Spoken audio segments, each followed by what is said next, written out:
Have you ever thought that revenge could be the most powerful weapon of a hurt person? How much pain can be transformed into a cold and calculated plan to make those who betrayed your trust pay? Before you find out, subscribe to the channel now and activate the bell so you don't miss other stories like this. Anna and Marco were the perfect couple in the eyes of the world. Married for 10 years, they lived a seemingly happy life. Vacation photos, romantic evenings, friends envious of their complicity.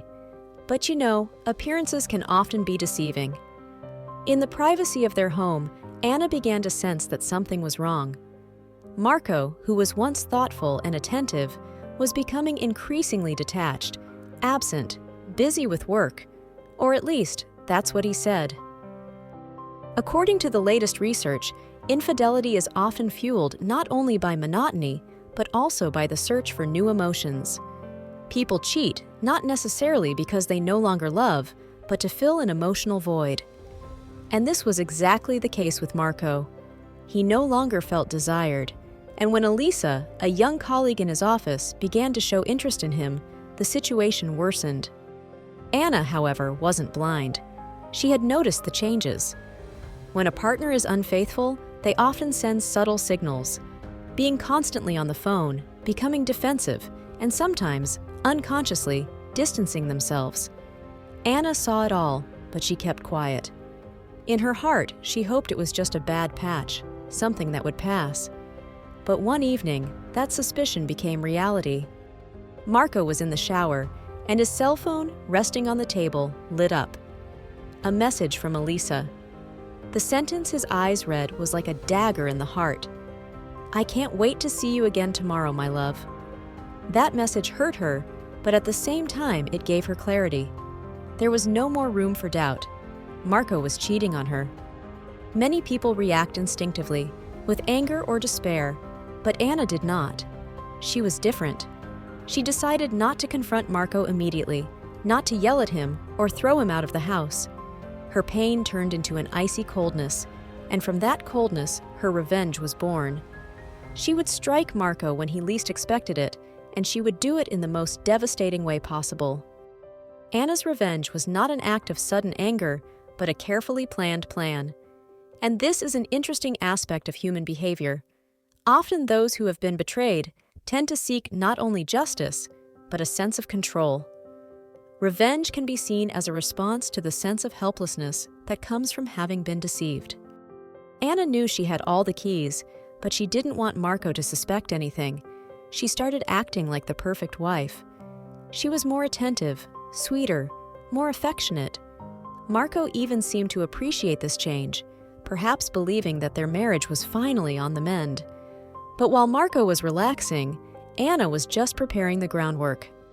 Initially, Anna thought about confronting Elisa, a dramatic scene in which she would tell her to stay away from her man. But then she changed her mind. Why take it out on the other woman when the real culprit was Marco? In fact, it has been shown that many of the problems related to infidelity arise precisely from the lack of communication in the original couple. Anna realized that her anger should be directed at Marco, not Elisa. Anna had understood that the best revenge was not the explosive one, but the slow one. The psychological tension would hurt more than any scream or confrontation. So, she began to collect evidence. She was meticulous. She took photos of the messages, recorded phone calls, and wrote down every secret meeting Marco had with Elisa. She didn't just want to know that he was cheating on her. She wanted to be sure she had full control of the situation. After weeks of preparation, Anna decided it was time to take the first step. She called Elisa and asked for a meeting. Surprisingly, Elisa accepted without suspicion. When they found themselves face to face in a downtown cafe, Elisa seemed confident, perhaps even convinced that Marco would choose her over Anna. "I don't want to argue with you," Anna said in a calm, cool tone. "I just want you to know one thing. Marco isn't yours. He never will be.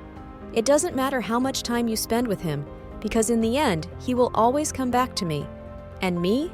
I will let him destroy himself." Elisa was speechless. Her hands shook slightly as she listened to those words.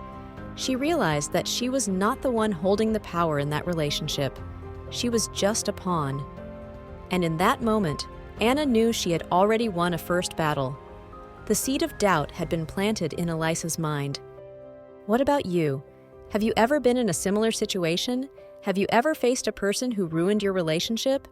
Write it in the comments below. But Anna didn't stop there. She continued to play the part of the loving wife, while gathering evidence that could destroy Marco not only personally, but also professionally. She worked carefully, because she knew how important his career was to him. Marco was a successful businessman, well respected in his field. If it came out that he was having an affair, he would lose everything: respect, position, and maybe even his job. After months of preparation, Anna organized a special dinner. Marco was oblivious to everything. He thought it was just another evening for the two of them. Anna welcomed him with a smile. The table was set, and everything seemed perfect. After dinner, however, things changed. Anna stood up and, with a cold smile, handed him an envelope. Inside was all the evidence of the betrayal: photos, messages, emails. Marco looked at the content with wide eyes, his blood running cold. Then he saw the letter addressed to his boss, with all the evidence collected. That letter could have destroyed his career. Marco was in a panic. "I could send this letter tomorrow morning," Anna said calmly. "But I won't. Not yet. I want you to live with the fear of knowing that this could happen at any moment." Marco looked at her in disbelief, unable to say a word. What he felt at that moment was not only fear, but also an overwhelming sense of guilt. He thought he had been in control of everything, but now he understood that Anna had known it all along and had orchestrated everything with surgical precision. Anna's revenge didn't stop at the threat. A few months later, Marco, consumed by guilt and fear that his perfect life would fall apart, decided to come clean.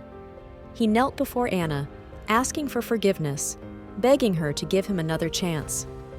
Before revealing this intriguing ending, we ask you to give this video a nice like, subscribe to the channel, and activate the notification bell so you don't miss out on all our next incredible stories of deception and betrayal. Anna looked at him coldly. "You don't need to ask for forgiveness, Marco," she said, handing him an envelope. Inside were the divorce papers. "You've already lost everything." Marco signed without arguing, knowing he had no chance. As he walked out of their house, what had once been his life, Anna felt relieved. His revenge had been perfect. He had never yelled, he had never made a scene, but he had destroyed Marco slowly, leaving him with an empty life and the constant fear of losing what was dearest to him. The best revenge, they say, is served cold, and Anna had served it to perfection.